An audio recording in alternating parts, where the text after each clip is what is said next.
अस्सलाम वालेकुम, मैं हूं मोहम्मद शबी अख्तर और एमराल्ड्स एम्पायर के चैनल से एक मरतबा फिर आपके सामने हाजिर एस्ट्रोलॉजी के टॉपिक पर एक नया चैप्टर लेकर। आज जिन टॉपिक्स को जिन बातों को मैं डिस्कस करने लगा हूं आपके साथ, उनमें सबसे पहले तो बर्थ चार्ट के हवाले से मैं आपसे जिक्र करूंगा कि एग्जैक्टली बर्थ चार्ट होता क्या है, बर्थ चार्ट एग्जैक्टली किसको कहते हैं। सबसे पहले तो मैं आपको ये बताना चाहूँगा कि एस्ट्रोलॉजी की बहुत सी किस्में हैं। There are so many of the types, so many of the different means branches it does have, और इसकी बहुत सी किस्में हैं जिनमें मतलब मोर और लेस रिजल्ट सबके एक ही तरह के हैं, बिकॉज बेसिस सब के सब बेसिस जो हैं वो एक ही तरह की हैं, लिहाजा उनके रिजल्ट्स भी आपको मोर और लेस एक जैसे ही नज़र आते हैं। लेकिन चूँकि डेफिनेटली इलाकों के हिसाब से, सिविलाइजेशन के हिसाब से, पैरामीटर्स के हिसाब से, फैक्टर्स और बहुत सी बातों के हिसाब से उनकी कुछ टूल्स चेंज होते हैं, लिहाजा उनमें फ़र्क पाया जाता है। अभी जिस किस्म को यहाँ पर हम डिस्कस करेंगे, जिस किस्म को मैं आपके साथ इंशाल्लाह डिस्कस करने लगा हूँ, दैट इज़ कॉल्ड वैदिक एस्ट्रोलॉजी। वैदिक astrology is very much detailed, बहुत डेप्थ है इसमें। इसके अलावा एस्ट्रोलॉजी की बाकी जो किस्में हैं उनमें कुछ के नाम मैं आपसे शेयर करूँगा। That is like KP astrology है, इसी तरह प्रशन एस्ट्रोलॉजी है, प्राशर एस्ट्रोलॉजी है। हमारे जो यूरोप में लोग हैं उनके उनके इलाके में एक जो किस्म चलती है, that is called western astrology. और वेस्टर्न और जो वैदिक एस्ट्रोलॉजी है, इनमें डेफिनेटली फ़र्क है। कुछ डिग्रीज़ का फ़र्क है, कुछ उनके तरीक़े का फ़र्क है, कुछ डेप्थ का फ़र्क है, लेकिन रिजल्ट्स सर्टनली एक जैसे ही शो होते हैं। अच्छा, इसके अलावा बर्थ चार्ट एग्जैक्टली क्या चीज़ होती है? बर्थ चार्ट को डिफरेंट नाम दिए जाते हैं। नंबर वन, सबसे पहले तो इसको कहा जाता है, इंग्लिश में कहते हैं birth chart, number one. Second, इसको कहा जाता है, एक टेक्निकल नाम दिया जाता है D1 chart, right. D1 chart basically divisional के हिसाब से है। D1 चार्ट इसे कहा जाता है क्योंकि जैसे ही किसी बच्चे की पैदाइश होती है तो उसके साथ ही जो एक बर्थ चार्ट फिक्स हो जाता है, that is called D1 chart. इसी को बर्थ चार्ट कहते हैं। और इसके अलावा इसको एक नाम और दिया जाता है, दैट इज नतल चार्ट, ठीक है। नतल चार्ट के अलावा एक और नाम भी दिया जाता है, दैट इज कॉल्ड कुंडली, राइट। सो कुंडली के हिसाब से अब इट्स ऑल लाइक कि मतलब वो मैंने भी इस चीज़ को फेस किया था। When I started learning astrology, तो मुझे भी ये कहा गया था कि मतलब तुम नजूमी बनने लगे हो। So as per Urdu, yes, बिल्कुल ऐसा ही है। और फिर अगला सवाल यानी कि तुम कुंडलियाँ मिलाओगे तो it's not exactly like that कि मैं कुंडलियाँ मिलाऊंगा। बेसिकली एस्ट्रोलॉजी कुंडली मिलाने से बहुत आगे का इल्म है। कुंडली मिलाना तो मतलब इंसानों ने अपने इस्तेमाल के हिसाब से एस्ट्रोलॉजी को इस डायरेक्शन में ज़्यादा डाइवर्ट कर दिया है, लाइक शादी कब होगी, किसके साथ होगी, किस तरह का शौहर होगा, या बीवी कैसे मिलेगी, और इसके गुण उनसे मिलते हैं या नहीं मिलते, मतलब there so many of the questions. तो कुंडली नाम सुन के बहुत से लोग ज़रा पीछे हट जाते हैं कि एस्ट्रोलॉजी कुंडली मतलब डजंट सूट, लेकिन इट्स लाइक कि हिंदी में इसको मतलब कुंडली कहते हैं। इसके अलावा इसको मैंने आपको बताया कि birth chart, natal chart, D1 chart और कुंडली, इन नामों से इसको पहचाना जाता है, और उर्दू में इसको कहते हैं ज़ायचा। Okay, so today we are going to learn about what exactly the birth chart is. आपके सामने स्क्रीन पर इस वक्त वैदिक एस्ट्रोलॉजी के हिसाब से जो बर्थ चार्ट की एक डायग्राम है वो इस वक्त शो हो रही है। इसमें होते हैं कुछ मतलब खाने होते हैं, टोटल इनका होता है 12, यानी कि एक बर्थ चार्ट में 12 हाउसेस होते हैं। हर खाने को एक अलग हाउस कहा जाता है, और हर हाउस रिप्रेजेंट करता है सैकड़ों चीज़ों को। मतलब देयर आर काउंटलेस थिंग्स जो एक हाउस से जुड़ी हैं, जो एक हाउस से लिंक्ड हैं, ठीक है।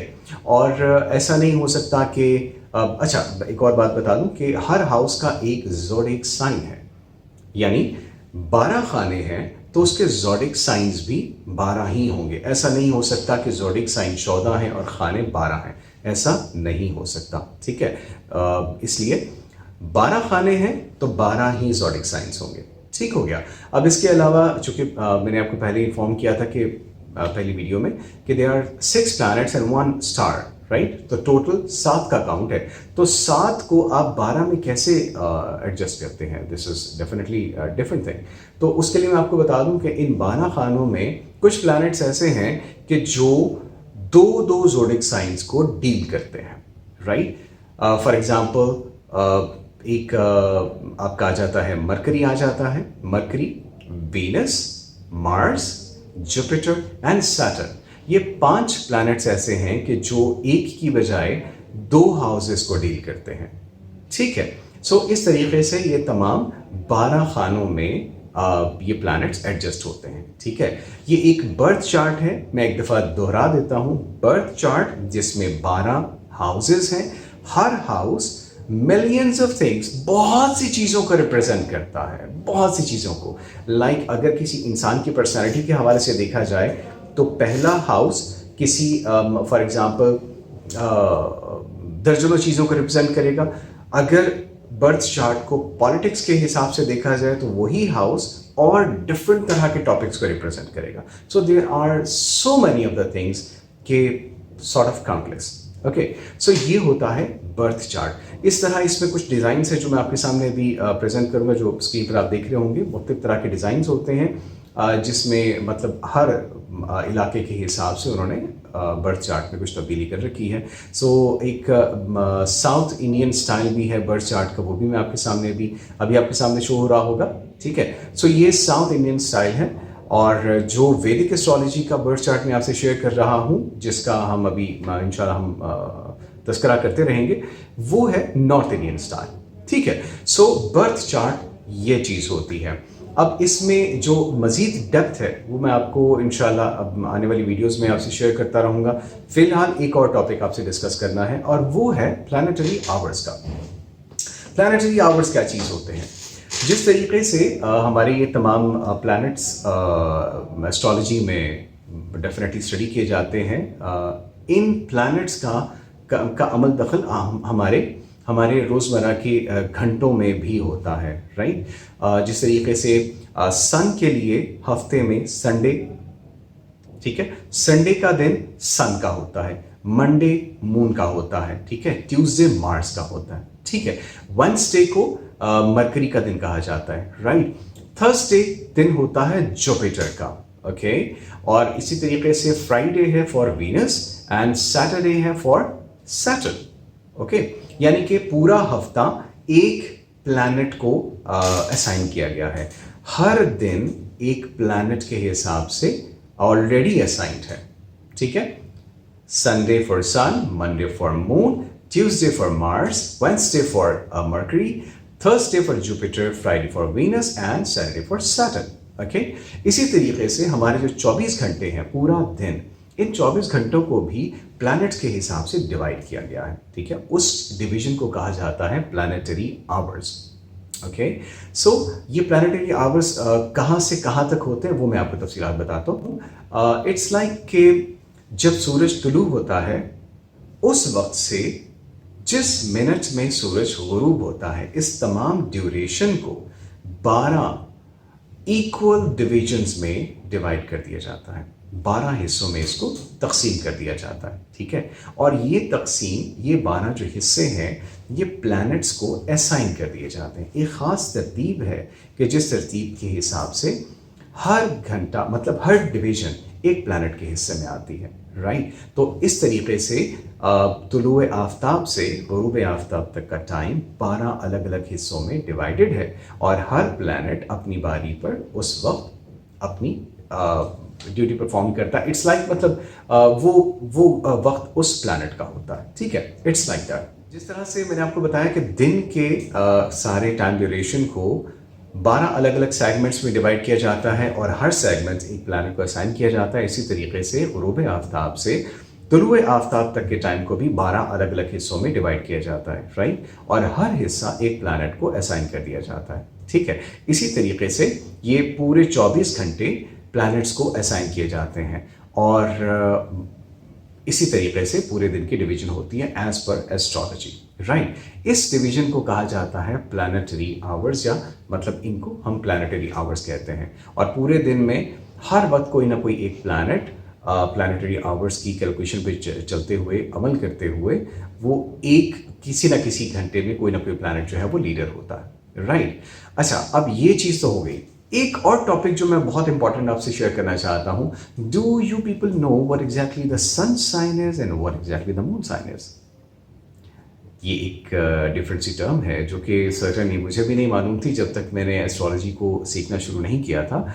तो ये वो चीज़ है कि जिसका आम लोगों को बहुत ज़्यादा इदराक नहीं है, राइट। जब भी किसी बच्चे की पैदाइश होती है तो आप क्या करते हैं कि उसकी डेट ऑफ बर्थ से उसका ज़ोडिएक साइन निकालते हैं, करेक्ट, बिल्कुल ऐसा ही होता है, ठीक है। और वो फिर उसी ज़ोडिएक साइन पर अपनी सारी ज़िंदगी गुजारता है और ये समझता है कि मैं जितने भी हॉरोस्कोप्स हैं वो उसी ज़ोडिएक साइन के हिसाब से मेरी ज़िंदगी को देखते हैं, ठीक है।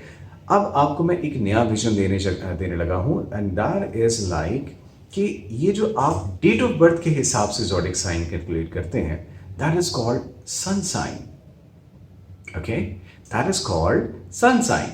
जबकि एक होता है मून साइन। सन साइन आपकी पर्सनालिटी डेफिनेटली डेवलप करता है, डेफिनेटली आपकी पर्सनालिटी को शो करता है कि आप एग्जैक्टली सन साइन के हिसाब से क्या पर्सनालिटी रखते हैं, ठीक है। लेकिन एक और चीज़ जो बहुत इंपॉर्टेंट है, इससे पहले मैंने प्लानिटरी आवर्स का जिक्र इसीलिए किया है क्योंकि इसका ताल्लुक मून साइन से है।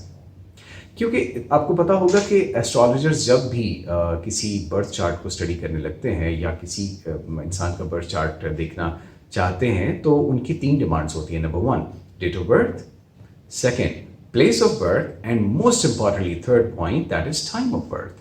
अब टाइम ऑफ बर्थ क्यों मांगा जाता है? टाइम ऑफ बर्थ इसीलिए मांगा जाता है कि एग्जैक्टली पता चल सके कि इस बच्चे की पैदाइश किस वक्त हुई है, उस वक्त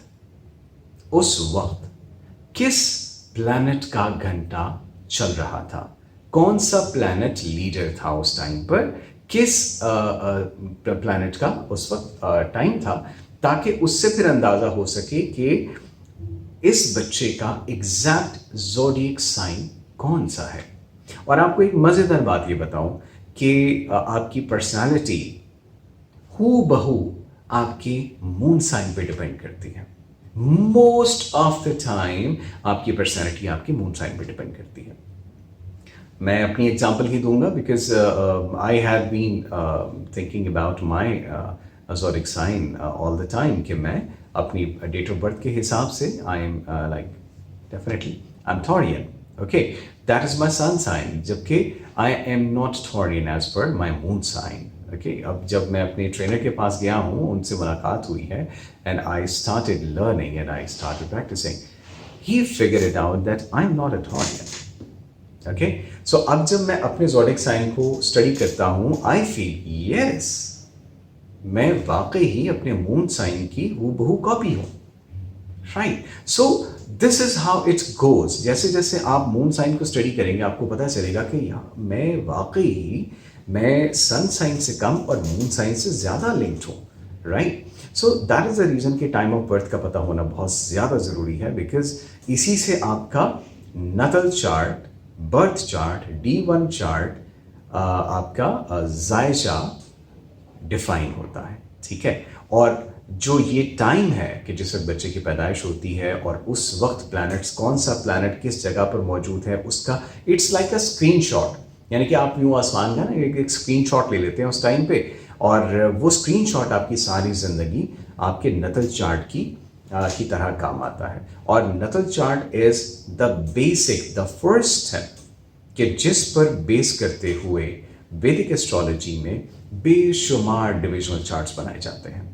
बहुत से डिविजनल चार्ट्स बनते हैं, इतनी डिविजन्स होती हैं, लाइक इट्स लाइक वेल्थ के लिए, स्पाउस के लिए, आपके बच्चों के लिए, और पता नहीं कितनी कितनी चीज़ों के लिए अलग अलग डिविजनल चार्ट्स होते हैं। ये अब अगर आपको मैं अभी ये सारी तफसीलात बताने लग जाऊँ तो फिर definitely it will be means food, excessive food, I believe. So आज की वीडियो में मैंने आपसे कुछ वीडियो तवील भी हो चुकी है। आज की वीडियो में मैंने आपसे 3 बेसिक चीज़ें डिस्कस की हैं। नंबर 1 नतल चार्ट क्या चीज़ है, ठीक है, उसकी मतलब शेप क्या होती है।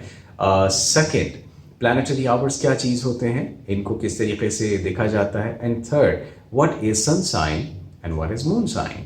ओके, तो इंशाल्लाह आपसे नेक्स्ट वीडियो में मैं मज़ीद तफसीलात के साथ आपसे मुलाकात करूँगा। एमराल्ड्स एम्पायर के इस चैनल को सब्सक्राइब करना ना भूलिएगा, बेल आइकन को दबा दीजिएगा ताकि आप तक मेरी वीडियोस टाइमली पहुँचो और आपको टाइमली उनका पता चल सके। अपना बहुत सा ख्याल रखिएगा, इंशाल्लाह एक दफ़ा फिर मुलाकात होगी। फ़ी अमानिल्लाह।